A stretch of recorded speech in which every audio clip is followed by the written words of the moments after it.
सशक्त भारत से मैं डॉक्टर आर के वर्मा। साथियों, आपने भारतीय राजनीति में भ्रष्टाचारी राजनीतिक पार्टियों के नाम सुने होंगे। बहुत सारी पार्टियां भ्रष्टाचार में लिप्त होती हैं, खासतौर से क्षेत्रीय राजनीतिक पार्टियां।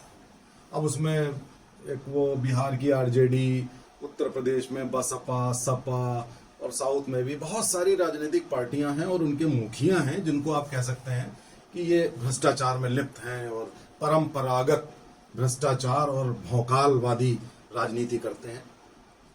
लेकिन साथियों, भारतीय राजनीति में एक बड़ा विचित्र फिनोमेना हुआ।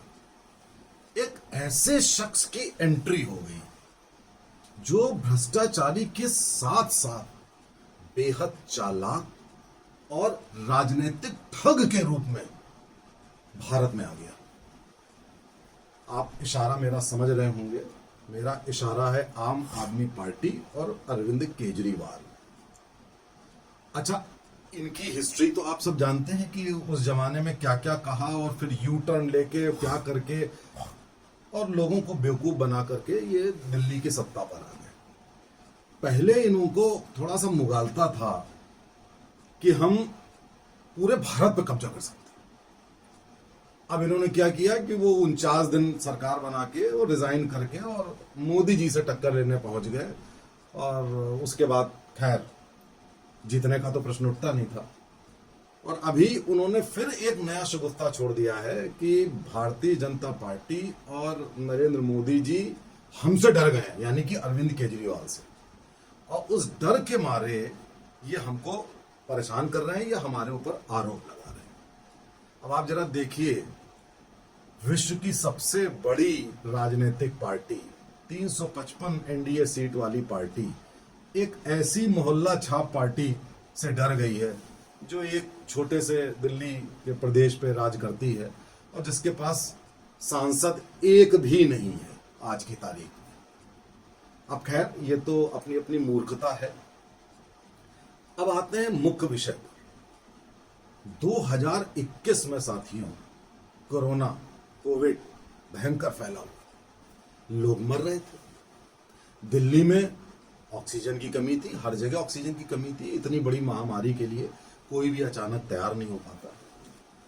और जिस समय लोग मर रहे थे, ऑक्सीजन की कमी थी, और एक लॉकडाउन के बाद एक छूट दी गई शराब बेचने की। और उस छूट में यह हुआ कि शराब की दुकान के बाहर बड़ी लंबी लाइन लग गई। ये हमारी जनता है ऐसी कि अब उसको मन लगाने के लिए शराब की जरूरत थी, तो शराब की दुकानों पर लंबी लंबी लाइन लग गई।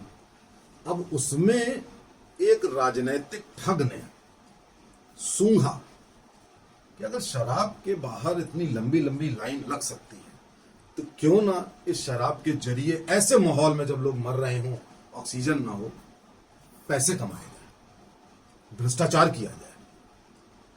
और फिर इन्होंने शुरू किया भ्रष्टाचार का एक नया अध्याय।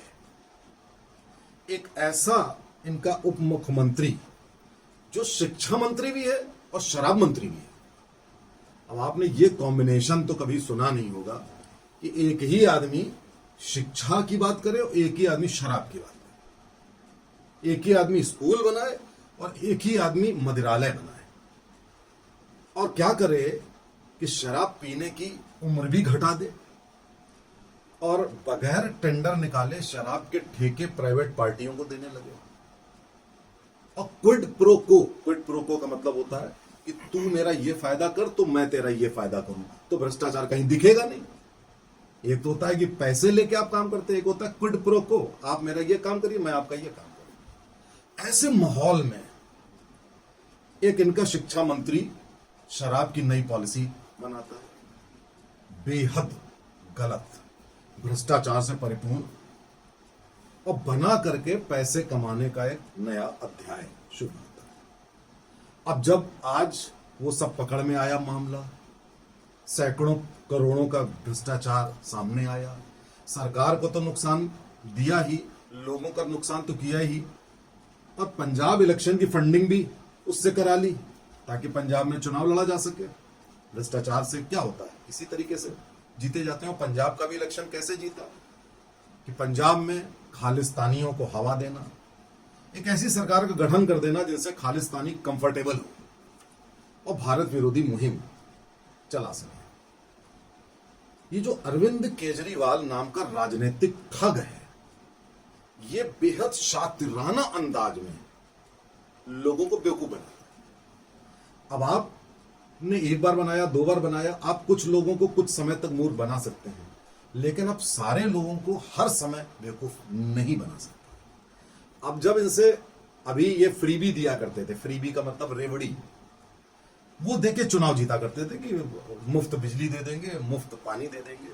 तो इसके ऊपर सुप्रीम कोर्ट ने एक पिटीशन फाइल की, ये फ्रीबी देना गलत है, क्योंकि सबने देखा कि श्रीलंका का क्या हाल है, पाकिस्तान का क्या हाल है, कैसे पूरे देश बिक गए, कैसे पूरे देश बर्बाद हो गए इस फ्रीबी के चक्कर में, वेनेजुएला टाइप के देश।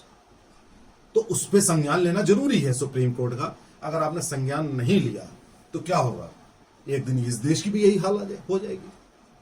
अब देखिए इस आदमी का शातिराना अंदाज कि फ्रीबी की, रेवड़ी की बात हो रही है, फ्री बिजली पानी की, तो ये बोला तुरंत कि हम तो फ्री शिक्षा और फ्री स्वास्थ्य की बात कर रहे हैं।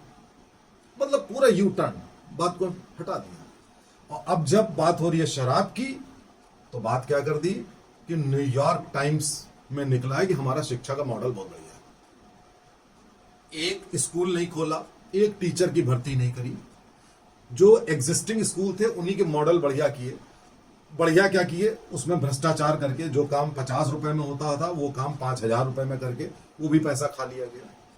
न्यूयॉर्क टाइम्स एक भारत विरोधी अखबार है और खलीज टाइम्स वो भी ऐसे ही है। उन दोनों में एक रिपोर्ट पेड संभवतः वो निकलवा दी। आप देखिए जरा चालाकी और ठगी की फोटो वो निकाल दी और कह दिया कि हमारा शिक्षा का मॉडल बहुत बढ़िया है, हमें तो मोदी जी परेशान कर रहे हैं। अरे भाई, बात पहले तुम अपने शराब के भ्रष्टाचार की बात करो। अगर तुमने शिक्षा का कोई काम किया भी है तो भी पहले इसका तो जवाब दो। इसके जवाब में गुजरात में हुक ट्रेजेडी पूरे देश में हुआ करती है, वो एक प्राइवेट क्राइम है, उसके ऊपर अंकुश सरकार लगाती है, लेकिन कोई झोपड़ी में शराब बना रहा है, हर झोपड़ी में सरकार घुस नहीं सकती। अब उसकी तुलना भ्रष्टाचार से कर देंगे। साथियों, ये एक अरविंद केजरीवाल नाम का फिनोमेना भारत में जो आया है, जो आप सभी को बेवकूफ बनाता है कि आप ये बात कहेंगे एग्जाम में ये प्रश्न होगा, वो दूसरा आंसर लिखेगा। हालांकि बहुत दिनों तक चलने वाला नहीं है, लेकिन इसको पहचानिए। अभी मनीष सिसोदिया भी जेल जाएंगे, ये महाराणा प्रताप के वंशज अपने आप को कह रहे हैं। ये जो शराब का भ्रष्टाचार करे और जो ये जालीदार टोपी पहने, वो राणा प्रताप का वंशज हो गया। इनके 2 हेल्थ मिनिस्टर जेल में हैं। इनका एक वो जो सत्येंद्र जैन भयंकर भ्रष्टाचार के आरोप में, उसको ये ईमानदारी का सर्टिफिकेट देते थे और पहले ये कहते थे कि जिसके ऊपर आरोप लगा उसको तुरंत आपको जेल भेज देना चाहिए। आज ये खुद ही सर्टिफिकेट देते हैं।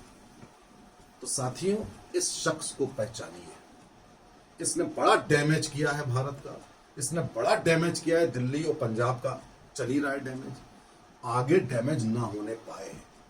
ऐसे लोगों को, उन लोगों से जो बड़े भयंकर भ्रष्टाचारी हैं, जो ट्रेडिशनल पॉलिटिशियन, उनसे भी पहले समाप्त करिए, वरना बहुत गलत हो जाएगा इस देश के साथ। क्योंकि ठगी करके चला जाता है, पता आपको बाद में चलता है। जय हिंद।